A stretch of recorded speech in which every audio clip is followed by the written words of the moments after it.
दोस्तों आज हम लोग जो एंटिटी एपीआई है उसमें हम लोग एक कस्टम कॉन्फ़िग एंटिटी जनरेट करेंगे। और ये जो हमारी रिपोजिटरी है गिटहब पे, इसमें मैंने यहाँ पे कस्टम कंटेंट एंटिटी एग्जांपल करके एक मॉड्यूल बनाया था। और कंटेंट एंटिटी से रिलेटेड सारा काम हम लोगों ने इस फोल्डर के अंदर, इस मॉड्यूल के अंदर किया था। उसी तरीके से मैं एक और मॉड्यूल बनाऊंगा और वो मॉड्यूल होगा कस्टम कॉन्फ़िग एंटिटी एग्जांपल। और हम लोग एक ड्रस की हेल्प से हम लोग एक कॉन्फ़िग एंटिटी जो है वो जनरेट करेंगे। इस मॉड्यूल का जो कोड होगा वो मैं यहाँ अपलोड करूंगा। और अगर आपके पास ड्रस है तो आप भी मॉड्यूल को जनरेट कर सकते हैं। एक एंटिटी के जनरेट होने के बाद में कितनी फाइलें क्रिएट होगी और क्या फाइल स्ट्रक्चर होगा वो भी हम लोग देखेंगे। तो यहाँ पर मैंने क्या किया है, देखोगे आप, ये ड्रस मैंने लॉगिन कर लिया है। मैं एक बार स्क्रीन को क्लियर कर लेता हूँ। यहाँ पर मैंने स्क्रीन को क्लियर कर ली है और मैं इसको थोड़ा जूम पे कर देता हूं। यहां पर मैं रन कर रहा हूं ड्रस। और ड्रस के बाद में यहाँ पे मैं लिखूंगा जनरेट। तो मैंने यहाँ पे ड्रस जनरेट, और ड्रस जनरेट के बाद में यहाँ पर मुझे मॉड्यूल देखना है। तो जैसे मैंने यहाँ पर बताया था कि कस्टम कंटेंट एंटिटी एग्जांपल, है ना। तो मैं यहाँ लिखता हूँ मॉड्यूल। ठीक है, ये मॉड्यूल मैंने लिखा। और इससे क्या होगा कि सिस्टम मुझसे मॉड्यूल का नाम पूछेगा, तो मॉड्यूल का जो नेम है वो मैं यहाँ लिखूंगा। तो जैसे मैंने यहाँ पर मॉड्यूल का नेम है custom underscore content underscore entity underscore example, उसी तरीके से मेरे को यहाँ पर कंटेंट की बजाय कॉन्फ़िग कर देना है। तो देखिए यहाँ पे सिस्टम नाम पूछ रहा है।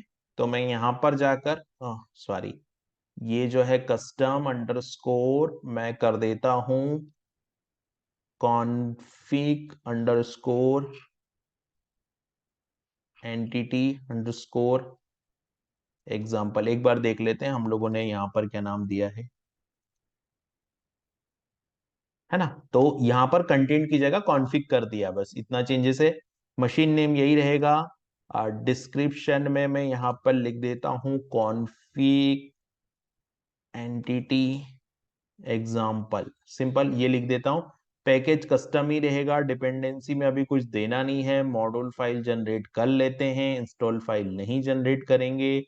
लाइब्रेरी फाइल की भी कोई नीड यहाँ पर नहीं है। परमिशन अभी हम नहीं करेंगे, जब एंटिटी बनाएंगे तब हम देखेंगे। इसकी भी अभी इवेंट की भी कोई प्लगइन, ब्लॉक प्लगइन की जरूरत नहीं है। कंट्रोलर की जरूरत भी अभी नहीं है, सेटिंग फॉर्म भी अभी नहीं है। तो ये मॉड्यूल जो है वो जनरेट यहाँ पर हो चुका है मेरा। ठीक है। अब जैसे ही मॉड्यूल जनरेट हुआ, ये हमने एक मॉड्यूल जनरेट कर दिया। ठीक है, ये मॉड्यूल भी मैं यहाँ पे अपलोड करूंगा इस रिपोजिटरी पे। तो जिन लोगों के पास इसका एक्सेस है वो यहाँ से मॉड्यूल को डाउनलोड भी कर सकते हैं। अब जो दूसरा काम हम करेंगे वो ये करेंगे यहाँ पर कि हम लोग एक एंटिटी जनरेट करेंगे। तो एंटिटी जनरेट करने के लिए मुझे लिखना पड़ेगा ड्रस। ड्रस के बाद में मुझे लिखना पड़ेगा जनरेट कमांड, ड्रस जनरेट। और यहां पर मुझे लिखना पड़ेगा कॉन्फिग एंटिटी, कॉन्फिग एंटिटी। ठीक है, ये मुझे यहाँ पे लिखना पड़ेगा। तो इससे क्या होगा, कॉन्फिग एंटिटी जनरेट होगी। तो मैं यहां पर कॉन्फिग प्रोफाइल के नाम से ही एक एंटिटी बनाऊंगा। कॉन्फिग प्रोफाइल यहां पर सिस्टम मांगेगा हमको, सबसे पहले मॉड्यूल का नेम मांगेगा। तो यहां पर सिस्टम जो है मॉड्यूल का नेम हमसे बोल रहा है, तो मॉड्यूल का नेम में यहां पर लिख देता हूं कस्टम अंडरस्कोर कॉन्फिग, है ना। Custom underscore config underscore entity underscore example. यहां पर जो लेवल है, लेवल में मैं देता हूं यहां पर कॉन्फिग प्रोफाइल, ये लेवल दिया मैंने। आईडी जो है वो कॉन्फिग प्रोफाइल ही होगी। और आप देख रहे हैं यहाँ पर एंटिटी जो है, कॉन्फिग एंटिटी जो है वो यहाँ पर जनरेट हो गई है। अब जो कॉन्फिग एंटिटी यहाँ पर सिस्टम ने जनरेट की, तो आप देखोगे कितनी सारी फाइलें यहाँ पर जो है वो क्रिएट हुई है और अपडेट हुई है। जैसे यहाँ पर एक फाइल जो है वो क्रिएट हुई है link.action.yml। सबसे पहले तो मैं इस मॉड्यूल को इनेबल भी कर देता हूं। तो द्रश en custom underscore config underscore entity underscore example, ये मैंने यहाँ पर custom underscore config underscore entity underscore example, ये मॉड्यूल को जो है वो मैंने यहाँ पर इनेबल कर दिया। मॉड्यूल इनेबल होता है तब तक हम देखते हैं कौन कौन सी फाइल यहाँ पर क्रिएट हुई है। तो एक काम करते हैं, इसको VS कोड में ओपन कर लेते हैं। तो VS कोड में आप देखोगे ये मॉड्यूल यहाँ पर बन गया है। और सबसे पहली फाइल की अगर मैं बात करूं तो देखिए info.yml तो हर मॉड्यूल में होती है, तो उस फाइल को देखने की जरूरत यहाँ पर नहीं है। तो देखिए यहाँ पर info.yml में जो चेंज हुआ वो क्या, कॉन्फ़िगरेशन में यहाँ पर entity dot config profile collection, ये एक लेवल यहाँ पर ऐड हुआ है। ये फाइल में इतना चेंज हुआ है। दूसरी फाइल की अगर मैं बात करूं तो दूसरी फाइल यहाँ पे हो जाती है कि custom underscore config underscore entity underscore example dot links dot action dot YML, इसकी बात कर लेते हैं हम लोग। सो ये वाली फाइल आ गई है। इस फाइल का क्या रोल है यहाँ पर, तो देखिए ये जो फाइल है यहाँ पर लिंक डॉट वाईएमएल है, यानी कि इस तरह से एड कॉन्फिग प्रोफाइल ये हमको दिखाई देगा। कहाँ पे दिखाई देगा, स्ट्रक्चर में दिखाई देगा। तो अभी मैं क्या करता हूँ, मॉड्यूल इनेबल हो रहा है ये, मैं जाता हूं यहाँ पर स्ट्रक्चर में, स्ट्रक्चर प्रोफाइल पे चल जाते हैं जब तक ये मॉड्यूल जो है वो इनेबल हो रहा है यहाँ पर। ठीक है, यहाँ पर हम आ गए। तो ये जो मॉड्यूल है यहाँ पर आप देखोगे कि एड कॉन्फिग प्रोफाइल, ये जो है वो लिंक करने के लिए है। यहाँ पर एड कॉन्फिग प्रोफाइल का ऑप्शन दिखाई देगा। जब से मैं स्ट्रक्चर पे जाऊंगा तो ये जो है वो ऑप्शन मेरे को यहाँ पर दिखाई देगा। तो ये दो फाइल हम लोगों ने देखी। तीसरी फाइल आती है मीनू फाइल। यहाँ पर एक मीनू बनेगा और ये मीनू डॉट वाईएमएल फाइल है। इसके लिए एक राउटिंग फाइल भी बनेगी। ये मीनू फाइल है और इस मीनू फाइल में entity dot config profile dot collection, ये राउट नेम यहाँ पर कनेक्ट किया है। तो इसके लिए एक राउटर डॉट वाईएमएल भी बनेगी। तो आप देखोगे तो यहाँ पर राउटर डॉट वाईएमएल फाइल बन गई है। और राउटर डॉट वाईएमएल फाइल में ये जो कॉन्फिग एंटिटी को ऐड करने की जो प्रोफाइल है, जैसे यहाँ पे टाइटल दिया है कॉन्फिग प्रोफाइल कॉन्फ़िगरेशन, यहाँ पर दिया एड ए कॉन्फिग प्रोफाइल, यहाँ पर जो दिया है वो एडिट ए कॉन्फिग प्रोफाइल, और यहाँ पर जो दिया है वो डिलीट ए कॉन्फिग प्रोफाइल। यानी यहाँ पर जो है वो लिस्ट है, तो लिस्ट पेज, उसके बाद में ऐड करने का पेज, उसके बाद में डिलीट करने का पेज, और उसके बाद में अपडेट करने का पेज, तीनों इस जो राउटिंग डॉट वाईएमएल है इसमें ये जो है वो मेंशन हुआ है। जो राउट राउट हम जिसको बोलते हैं, राउट क्रिएट करने की जो फाइल है वाईएमएल, वो यहाँ पर हो गई। तो हमने देखा कितनी 4-5 फाइलों के बारे में, जो 4-5 फाइल यहाँ जनरेट हुई है उसमें। अब हम लोग देखेंगे एक जो फाइल है वो है स्कीमा फाइल, जो कि एग्जाम्पल के अंदर कॉन्फिग स्कीमा। अब ये कॉन्फिग स्कीमा का क्या रोल होगा यहाँ पर, तो देखिए कॉन्फिग स्कीमा का रोल जो होता है वो यहाँ पर सबसे पहले कॉन्फिग फाइल आएगी और स्कीमा फाइल आएगी। तो ये स्कीमा डिसाइड करने के लिए, तो अभी हम अगर देखेंगे तो हमारा जो प्रोफाइल है उसमें दो चीजों के लिए डिफाइंड है, एक लेवल है और एक आईडी और एक यूआईडी, तीन चीज यहाँ पर जो है वो डिफाइंड हुई है। तो यहाँ पर अगर आप देखोगे तो स्ट्रक्चर हो गया। स्ट्रक्चर में यहाँ पर एग्जाम्पल कॉन्फिग प्रोफाइल यहाँ पर हमको दिख रहा है क्या,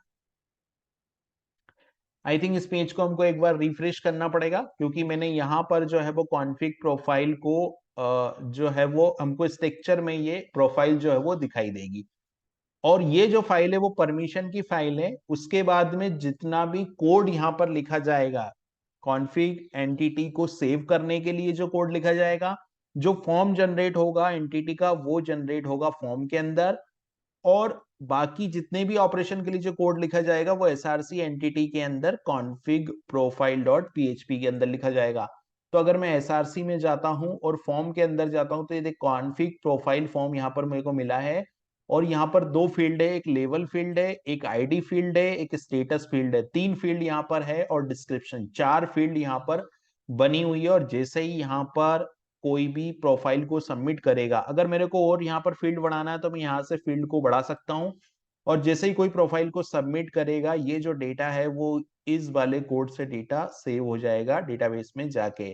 तो अगर मैं यहाँ पर देखता हूं तो यहाँ पर देखिए एक एग्जाम्पल जो मैंने यहाँ पर क्रिएट किया है, एग्जाम्पल कॉन्फ़िग एंटिटीज, जो मैंने प्रोफाइल बनाई है वो है एग्जाम्पल कॉन्फ़िग एंटिटीज, है ना। ये है, ये मेरी एंटिटी यहाँ पर स्ट्रक्चर के अंदर दिख रही है जो मैंने बनाया है यहाँ पर कॉन्फ़िग एंटिटीज के नाम से ही मैंने बनाया था।